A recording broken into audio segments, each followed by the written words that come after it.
المحائرين ضياء.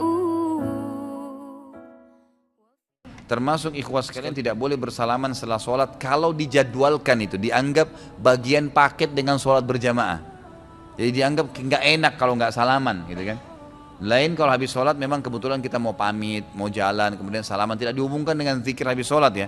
Dengan habis sholat itu tidak ada masalah. Tapi kalau kayak kita biasa di Indonesia ini kan sudah jadi tradisi salaman. Apalagi ditambah lagi dengan membaca salawat keliling-keliling masing-masing semua. Ini sama sekali nggak ada tuntunannya ikhwah ya. Hati-hati, jadi nggak boleh. Nggak bolehnya itu bukan karena salawatnya ya, bukan karena salamannya, tapi karena tidak pernah ada panduan dari kiai dan guru kita Muhammad sallallahu alaihi wasallam. Ikutilah beliau apapun sifatnya, kedipan matanya pun kalau perlu diikutin. Kalau nggak dilakukan jangan dilakukan. Selesai. Assalamualaikum warahmatullah. Assalamualaikum warahmatullah. Tiba-tiba tangan disodorkan untuk salaman, kanan dan kiri. Boleh tidak? Boleh tidak? Yang boleh angkat tangan. Yang tidak boleh angkat tangan. Yang wallahu a'lam, nggak usah angkat tangan.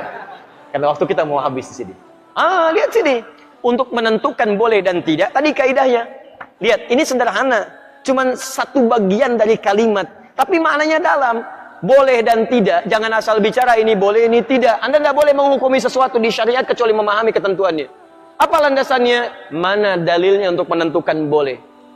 Anda tidak paham dalil, jangan bicara hukum. Kata Imam Malik, Anda hafal 100.000 hadis tapi tidak memahami isinya, jangan bicarakan tentang hukumnya. Apalagi Anda yang tidak hafal hadis baru tahu terjemahannya, tiba-tiba memberikan hukum pada orang lain, itu yang bahaya. Awas, hati-hati. Nah, bagaimana menentukannya? Apa dalilnya? Tayyib. Hadis riwayat At-Tirmidzi menyampaikan dari Nabi sallallahu alaihi wasallam, "Ma min muslimaini yaltaqiyani fayatasafahani illa ghufira lahumā qabla an yatafarraqa." Tidaklah dua orang muslim bertemu dimanapun kapanpun, catat kalimat itu, dimanapun kapanpun, mau di dalam masjid, mau di luar masjid, mau di kantor, mau di rumah, kapanpun dalam kondisi yang dibenarkan, mau setelah sholat, mau di luar sholat, yang dibenarkan, karena di dalam sholat gak mungkin Allahu Akbar, Allahu Akbar,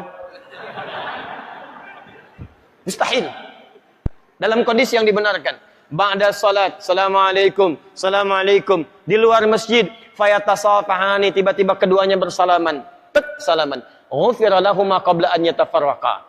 Maka diampuni dosa-dosa yang pernah melekat pada keduanya. Pada keduanya. Ini pernah membicarakan keburukan pada orang ini pernah berprasangka yang tidak baik, tiba-tiba salaman. Tapi salamannya menggunakan tasafah. Dari kata safaha, sesuatu yang lapang hatinya. Jadi ketika bersalaman itu ada kelapangan dalam hati. Masya Allah, salaman. Maafkan Pak ya, kalau selama ini ada yang khilaf, saya juga sama. Jadi lapang suasana hati. Itu begitu belum lepas ini, digugurkan dosa-dosa yang pernah melekat di antara keduanya. Ingat kalimatnya itu tajam, bukan salaman biasa. Kalau cuman begini, satu nengok ke barat, satu ke timur, masyriq wal maghrib, nambah dosa. Apa kabar? Baik. Satu dosa, yang ini dosa. Jadi begitu Anda salaman, fayatasafahani, lapang hati, ghufira lahumā qabla an yatafarraqa, turun ampunan Allah pada keduanya sebelum dia berpisah. Begitu berpisah, sudah tidak membawa dosa di antara keduanya. Baik, sekarang persoalannya, Assalamualaikum warahmatullah, Assalamualaikum warahmatullah, tiba-tiba salaman. Tek kanan, tek kiri. Dalilnya ada yang tadi. Karena hadis tadi tidak membatasi. Mau ba'da sholat, mau di luar masjid, mau jadi dari sholat, yang penting salaman. Boleh tidak? Boleh kalau bicara dalil, itu boleh. Cuman persoalannya, contoh tidak ada. Kaidah mengatakan kalau tidak ada contoh, ya tidak ada masalah. Yang penting ada dalil. Karena patokannya dalil ada. Karena tidak setiap kesempatan Nabi mencontohkan itu. Dalilnya ada. Tapi kaidah mengatakan, kalau dalil plus contoh bertemu dalil tanpa contoh, maka dahulukan dalil plus contoh. Dan akhirkan dalil tanpa contoh. Paham? Di begitu Assalamualaikum warahmatullah, Assalamualaikum warahmatullah, Anda zikir terlebih dahulu. Astaghfirullah, astaghfirullah, astaghfirullah. Allahumma antas salam, minkas salam, tabarakta ya dzal jalali dan ikram. Selesai. Assalamualaikum akhi, Assalamualaikum akhi. Masya Allah, taqabbalallahu minna wa minkum. Assalamualaikum. Makanya Nabi selesai salat, beliau bersalaman. Sahabat mengejarnya.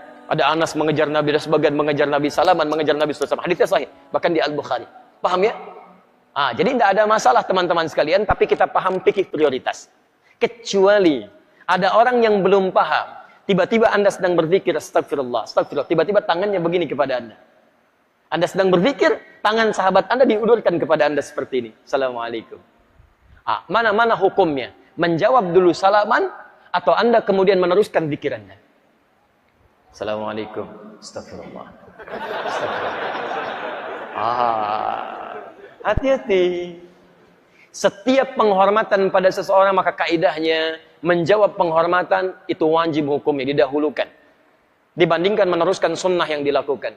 Menyampaikan salam sunnah, menjawab salam wajib hukumnya. An-Nisa ayat 86. Fa idza hayyitum bi tahiyyatin fahayyu bi ahsana minha wa radduha. Jika Anda diberikan penghormatan dalam bentuk salam kalimat, atau dalam bentuk ekspresi, atau dalam bentuk gestur, maka wajib Anda meresponnya dengan yang lebih baik daripadanya. Dengan kalimat Assalamualaikum, jawab dengan yang lebih baik. Waalaikumsalam warahmatullahi wabarakatuh. Assalamualaikum warahmatullahi wabarakatuh. Waalaikumsalam warahmatullahi wabarakatuh. Menyampaikan sunnah, menjawab wajib hukumnya. Maka dalam keadaan Anda berzikir, ada orang menyodorkan tangan, respon tangannya. Waalaikumsalam. Zikir, astagfirullah. Astagfirullah. Merespon, please ada nilai dakwah di dalam.